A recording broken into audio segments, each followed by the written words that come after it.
Hey, how you doing? Today is July 16th, Sunday, and I'm up here in the Lehigh Valley, and you might wonder where I'm at right now. I'm laying down in a hemp field. This is a hemp field that we planted a month ago in the Lehigh Valley. I think the exact date was June 1st, and we're really excited about it. This is the first field of hemp that has been planted legally in Pennsylvania since it was prohibited. Now we're going to take a walk through this hemp field. I'm going to show you a little bit about how we're progressing here, and tell you little stories about hemp. And as we walk through, we'll just do about a 5 or 6 minute walk, and we'll talk about whatever I can think of. And as you can see, there it is. There's the beautiful hemp. Do you ever want to just relax in a hemp field? Well, that's what I'm doing.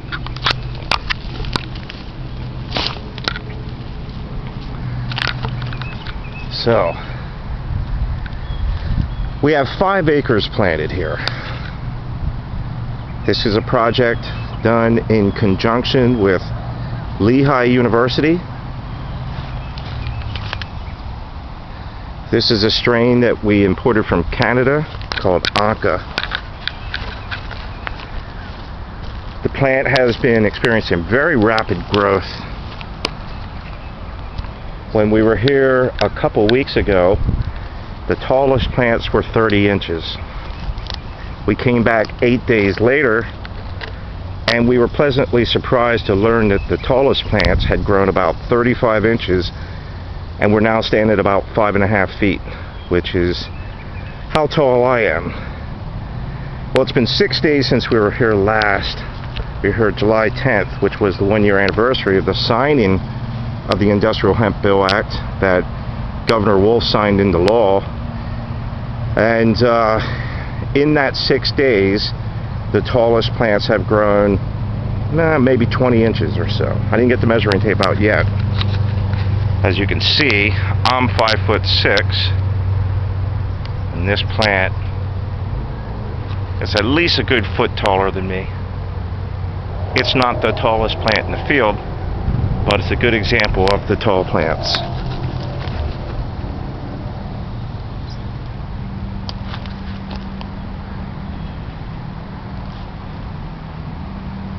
Now I said 5 or 6 minutes, but we may make this video 10 minutes, however long it takes to sort of walk through our field here. And we have 5 acres here. At the perimeter of the field, we have signs that tell people that this is not marijuana. This is what we call industrial hemp. It means that even though you see flowers and you see some distinct females, but it's still, it has a THC factor of about 0.3%, which could never get you high. Now, the field is not perfectly even. There are some spots where the hemp is not as thick or luxuriant, and we think we know the reason why, and that's something that we're going to work on for next year. Like, as I'm walking through here, you can see that the stands of hemp is not quite as thick here, but we will quickly be in a really good stand of hemp. So this is not the first time that hemp was grown in the Lehigh Valley. It's not the first time it was grown in Pennsylvania. Hemp has a long history in the Lehigh Valley. It was here from the very first settlements. We're just a few miles away from the town called Hellertown. And Hellertown was named after a guy whose last name was Heller.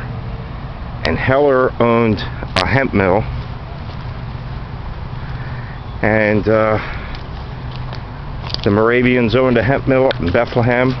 They process many tons of hemp. They have there's a good book called Bethlehem Oil Mills, which you can look up and purchase online. And they took great pains in detailing how much hemp they processed in their hemp mill. A lot of really great information in there. So when William Penn founded Pennsylvania in 1681, he specifically intended for the Commonwealth to grow hemp. In 1683, one of the first laws passed by the Pennsylvania General Assembly was called an Act for the Encouragement of Raising Hemp. And they wanted to get every farmer to grow hemp because it was needed for rope, canvas sails, for ships, many things, but it was the #1 fiber for homespun clothing. Now, this stalk of hemp, we're actually growing a dual purpose variety of hemp. It's a monoecious variety, we are told, which means that instead of having distinct female and male plants, all plants have the same characteristics on the same plant, but it's a little iffy because we thought we saw distinct females. But if you were to take this stalk and strip the bark off that stalk, that's where the fiber of the stalk is. That's what they use for rope and clothing and sailcloth and rugs and grain bags and carpets and all sorts of things. The inner part of the plant is called herds, and that's what you would use today in compressed fiberboard and all sorts of things. I'm not going to get into all the uses for hemp because there's about 50,000 of them. And I'm sure that if you're watching this video, you're probably interested in hemp, and you probably have a good understanding already of what hemp is and what it can do, and what it can be used for. But hemp was a patriotic crop in the Revolutionary War. It was really big and very important and helped us to attain self-sufficiency. I'm from Lancaster County, Pennsylvania. I live in Berks County now, but in Lancaster County, Pennsylvania, between the years of 1720 and 1870, there were over 100 water-powered mills for processing hemp fiber, just in Lancaster County alone, and there were dozens more in all the surrounding counties. I've documented about 3 dozen hemp mills in York County, about 3 dozen hemp mills in Berks County, about 3 dozen in York County, and dozens more all throughout the state, including here in the Lehigh Valley and Northampton and Lehigh and all the surrounding counties. They all grew hemp. So that's the part of the field I was coming from. There's Erica McBride,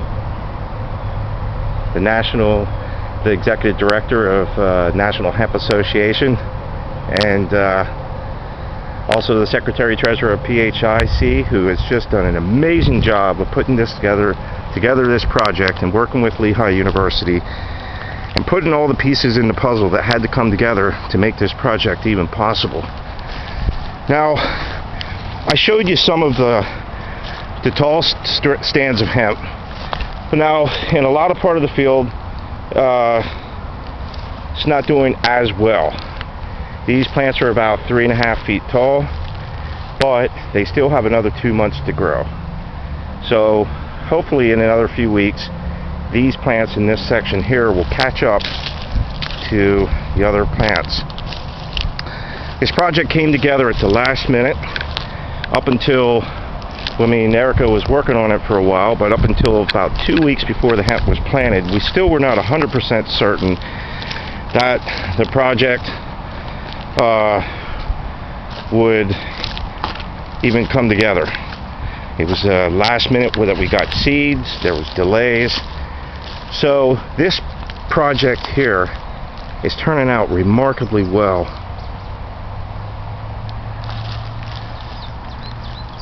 For the way it came together. Next year, when we grow, we expect to have even more phenomenal success. Now, everything I'm showing you today, remember, this is July 16th, and this hemp will be grown for another month or a month and a half. And it's grown at a rate of like 20 to 35 inches every 2 weeks. So we expect that this is going to be a fantastic first trial. Now, what's Lehigh University going to do with this hemp? That's a good question, and I'll tell you a little bit about it. Although, to be honest with you, it's a bit over my head. They'll be doing something called light harvesting for quantum dots to be used in nanosheet technology. They're also studying the antimicrobial properties of hemp.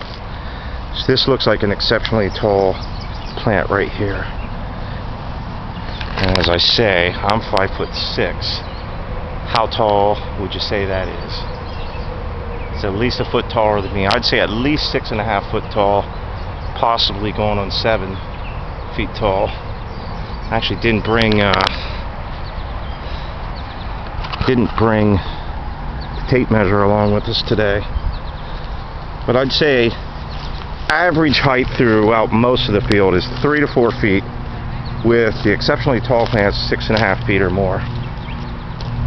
But we'll do periodic updates from time to time, and there's so much more I could tell you about the science of hemp, why it's such a useful and valuable crop, why we're growing it, why we believe that this will be a billion-dollar industry in Pennsylvania, and all its potential. I'm going to end this video, but I want to end it back in the tall stands of hemp.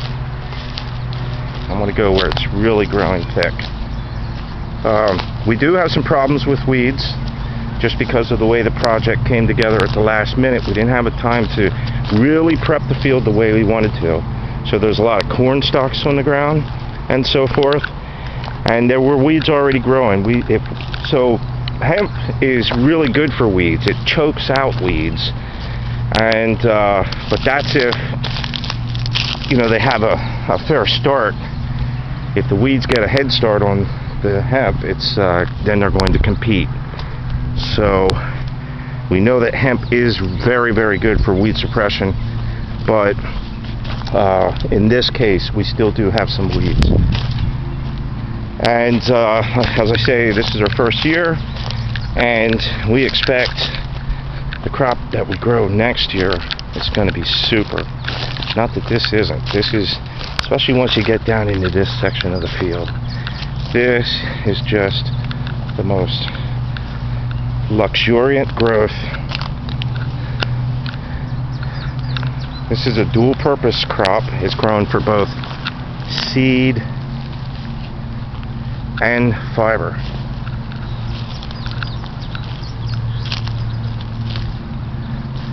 Let's just walk through here a little bit. I actually intended this video to be much more informative. I was going to tell you so many things, but I think I'll let the plants speak for themselves.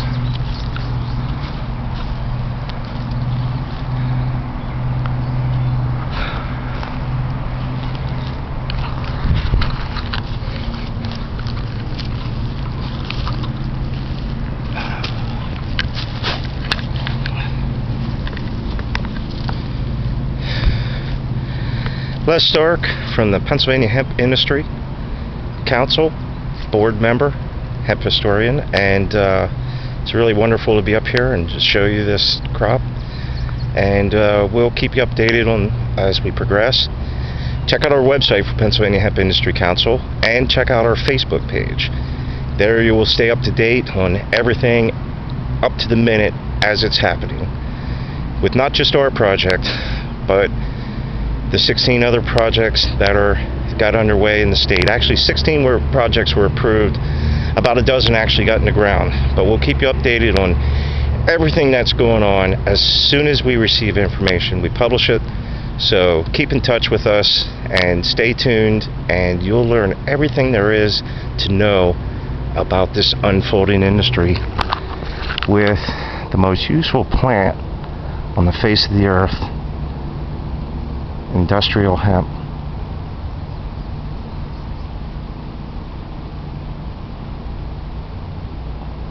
Peace, everyone.